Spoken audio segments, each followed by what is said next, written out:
보라, 하나님께서 굽게 하신 것을 누가 능히 굽게 하겠느냐.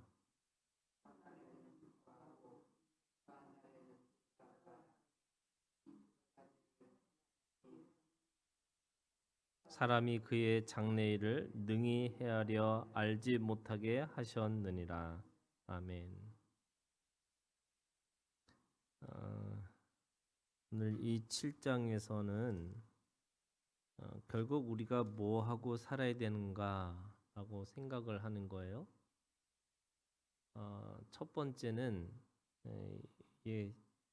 좋은 이름이 좋은 기름보다 낫고 죽는 날이 출생하는 날보다 나으며, 여기서 계속해서 낫고 나으며, 그러니까 비교하는 거예요. 비교. 그래서 인생이라는 거는 절대 기준에 의하면 다 불행한 거예요.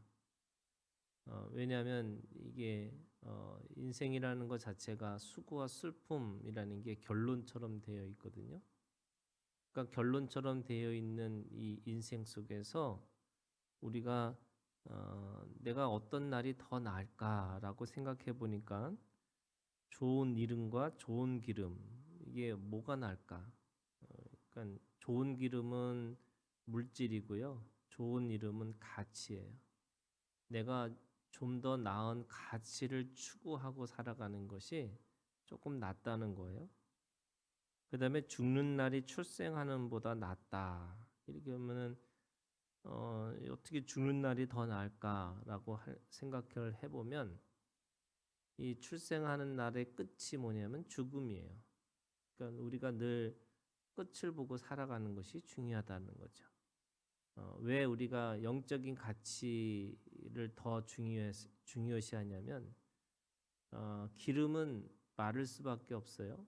물질은 썩고 쇠하고 없어지는 그런 한계를 갖고 있는데 이름은 영원한 가치를 가지고 있는 거죠. 그러니까 우리가 영원한 것들을 추구하는 게 나은 거예요. 초상집에 가는 것이 잔치집에 가는 것보다 나으니 모든 사람의 끝이 이와 같이 됨이라. 그러니까 우리가 첫 번째 가지고 있는 지혜가 뭐냐면요, 늘 끝을 보고 살으라는 거죠. 그게 뭐냐면 인생은 수고와 슬픔이라는 그 끝을 보고 사는 사람이 그 안에서 작은 행복을 찾을 수 있고 그 작은 행복을 통해서 영원한 가치, 영원한 끝이 없는 것들을 추구하고 살기 때문에 그런 거예요.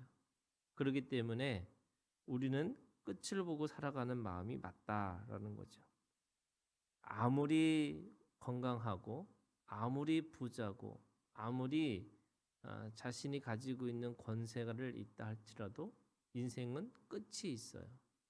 그렇기 때문에 그 끝을 보고 살아가는 사람에게 하나님께서는 그때그때마다의 기쁨, 또 그때그때마다의 그 속에서 한계를 깨달으면서 영원한 것을 추구하고 살아갈 수 있다, 이렇게 얘기합니다. 그러니까 슬픔이 웃음보다 나음은 얼굴에 근심하는 것이 마음에 유익하기 때문이다. 마음에 유익하다. 이거는 우리가 인생을 살아가는데 지혜인 거죠. 내가 어떤 게 더 유익한 거예요? 끝을 보고 살아가는 거니까 이 좋은 일도 언젠가는 수고와 슬픔으로 끝날 거고 또 불행한 인생이라고 할지라도 결국 다 수고와 슬픔으로 끝날 수밖에 없는 인생이라는 것을 알아야지 내 마음이 요동치지 않는 거죠. 그래서 지혜자의 마음은 초상집에 있으되 우매한 자의 마음은 혼인집에 있느니라. 불행을 보는 거예요. 마지막을 보는 거죠.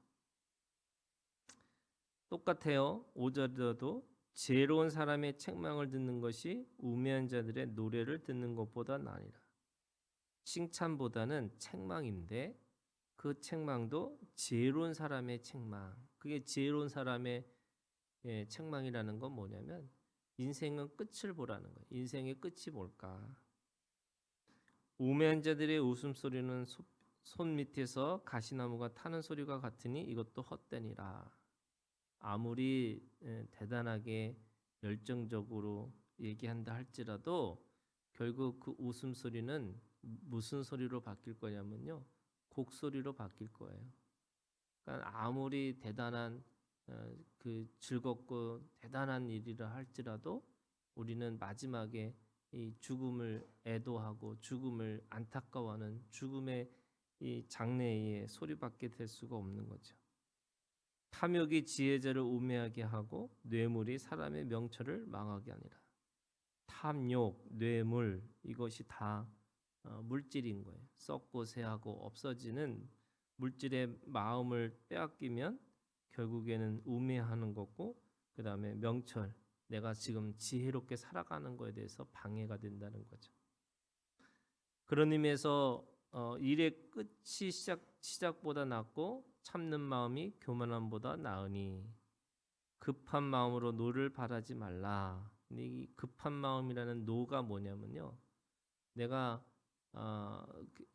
어떻게 보면 희노애락이라고 하는 인생에서 살아가는 사람들의 감정이 있어요.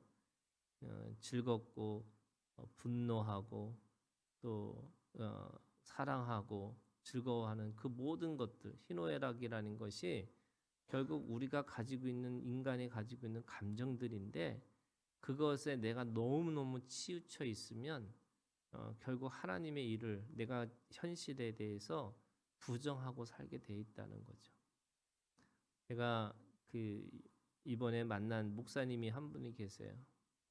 목회를 하시다가 5년 전에 사모님이 갑자기 급성으로 그냥 심장마비로 돌아가셨대요. 네, 이렇게 되니까 그 죽음이 너무 안타까우니까 지금 목회도 잘 못하고 계셔요. 그러면서 내가 왜 살아야 되지? 내가 혹시 뭔가 잘못해서 이 사모가 너무 일찍 죽은 거 아닌가? 이런 거에 대한 마음이 빼앗기어서 아파하시더라고요. 근데 뭐 당연히 아파하고 또 사모를 기억하는 거는 맞는 거지만 우리 인생은 다 그런 거잖아요. 다 이게 마지막에 죽음 앞에서 서 있는 건데, 그래서 저는 목사님한테 그랬어요. 목회하시라고 목사님으로 불러주셨고, 이랬든 저랬든 사모님은 일찍 돌아가신 거지만 목회를 다시 시작하시라고. 그리고 거기서 하기 힘드시면 아예 장소도 옮기셔서 하시라고 그렇게 말씀을 드렸어요. 그게 어떻게 보면 우리가 그 슬픔이 날 잘못된 거 아니죠. 슬프죠. 그런데 그 감정 하나에 사로잡혀 있으면 내가 해야 될 일, 정말 하나님께서 나에게 맡겨주신 충성된 일, 그것들을 내가 소홀히 할 수 있는 거예요. 그래서 이런 거예요. 기뻐하도 너무 기뻐하는 게 아니고요. 내가 분노를 해도 죽기 살기로 분노하는 게 아니고, 또 내가 하나님 앞에서 내가 어떤 것에 사랑하는 것도 너무너무 사랑하는 것도 아니고요. 그래서 하나님 앞에서 희노애락이라는 게 인간이 가지고 있는 감정이에요. 나쁜 거 아니에요. 그렇지만 하나로 치우쳐 버리면 내 인생을 망칠 수 있다는 거예요. 그래서 그 안에서 하나님께서 나에게 주신 희노애락은 내가 가질 수밖에 없지만 슬퍼하되 내가 절망하지 않는 거고, 기뻐하되 내 인생을 다 투자해갖고 그렇게 기쁨을 추구하고 살아가는 것도 아니고요. 그때그때마다 하나님이 우리에게 주신 마음으로 사는 거예요.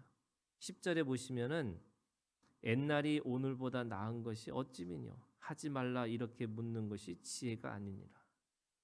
결국 우리가 옛날로 가지고 살아가는, 옛날의 감정으로 살아가는 게 아니고요. 내가 오늘을 가지고 충성스럽게 내가 살아가는 게 맞는 거고, 그래서 11절에 지혜는 이렇게 유산같이 아름답고 햇빛을 보는 자에게 유익이 되도다. 지혜의 그늘 아래 있음은 돈의 그늘 아래 있음과 같으나 지혜에 관한 지식이 더 유익합니다. 지혜가 그 지혜 있는 자를 살리기 때문이다. 우리가 살기 위해서 지혜가 필요하다는 거예요. 무슨 말이냐? 우리 다 죽어요. 다 사망할 거예요. 그런데 오늘을 내가 열심히 최선을 다해서 사는 지혜가 있어야 되는 거죠. 이게 사는 지혜예요. 그래서 내가 실망해도 절망하지 않는 거고, 내가 기뻐해도 그거에 기쁨에 취하는 게 아니고, 그때마다 하나님이 나에게 주신 마음 가지고 살아가는 거예요. 그래서 오늘 결론과 같은 게 13절, 14절에 있는 말씀이에요. 오늘 결론이 뭐냐면요. 하나님께서 행하신 일을 보라. 하나님께서 굳게 하신 것을 누가 능히 곱게 하겠느냐. 참 이 인생이라는 게 그런 거예요. 죄가 뭐냐면요. 내가 할 수 있는 거를 하나님 앞에 맡기는 거고, 하나님이 하실 것을 내가 하려고 하는 게 죄예요. 우리가 인생을 내가 마음대로 할 수 없는 것들이 있어요. 그거 내가 순응하고 살아가는 게 맞는 거예요. 하나님이 주신 것이라고 생각하고 내 안에 있는 삶 속에서 최선을 다해서 충성스럽게 살아가는 모습이 있어야 되는 거죠. 그거를 뭐라고 그러냐면요. 처소간이라고 그래요. 우리가 처소간의 믿음이 있으셔야 돼요. 이 처소간이라는 게 뭐냐면 하나님이 주신 장소고요. 하나님이 주신 사람이고요. 하나님이 주신 일이라고 생각하고 내가 오늘 이곳에서 최선을 다해서 사는 거예요. 안 그러면 어떻게 돼요? 자꾸 과거의 어떤 일에 사로잡혀서 그때 그렇게 했으면 얼마나 좋았을까. 그리고 이 장소에 대해서 계속 불만과 원망과 그러니까 뭔가 또 어디를 계속 딴 것에 마음을 빼앗겨서 지금 이곳에서 최선을 다하고 살지를 못하는 거죠. 과거는 아름다운 과거로 남겨두는 거고요. 내가 오늘 여기서 최선을 다하는 게 처소간이에요. 그래서 내가 가지고 있는 인생에 그 삶을 살 때마다 오늘을 최선을 다해서 사는 거죠. 그게 하나님이 주신 장소고 하나님이 주신 사람이고 하나님이 주신 일이라고 생각하는 거고요. 그래서 14절에 두 번째는 형통한 날에는 기뻐하고 공고한 날에는 되돌아보아라. 이 두 가지를 하나님이 병행하게 하사 사람이 그의 장래일을 능히 헤아려 알지 못하게 하셨느니라. 우리는 미래를 몰라요. 모른다는 건 인생의 시간 속에서 모른다는 거죠. 어떤 일이 벌어질지 몰라요. 그러니까 형통한 날에는 기뻐하고 공고한 날에는 뒤돌아보는 건데 뒤돌아보는 게 뭐예요? 그게 뭐냐면 하나님을 기억하는 거고 지혜를 생각하라는 거예요. 내가 어떻게 이 공고한 날에 어떻게 지혜롭게 사는 것이 중요한가. 그래서 기뻐할 때는 기뻐하고요. 슬퍼할 때는 슬퍼할 수 있는. 그래서 그 감정이 오늘 살아 있으셔야 돼요. 과거에 잡혀 있거나 미래의 어떤 시점에 잡혀 있는 게 아니고요. 오늘을 하나님 앞에서 최선을 다해서 기뻐하고 힘들어할 때는 하나님 앞에서 기도하면서 내가 지혜가 무엇인지를 구하고 또 그 구하는 지혜를 가지고 견디고 버티고 인내하는 그 삶을 오늘 우리가 여기서 살라고 말씀하고 있습니다. 오늘 이 믿음을 가지고 살아가실 때마다 늘 하나님 앞에 최선을 다해서 오늘을 사랑하고 오늘 우리에게 주신 일에 충성스러운 일꾼들이 되기를 주님의 이름으로 축원합니다. 주기도문으로 마치겠습니다. 하늘에 계신 우리 아버지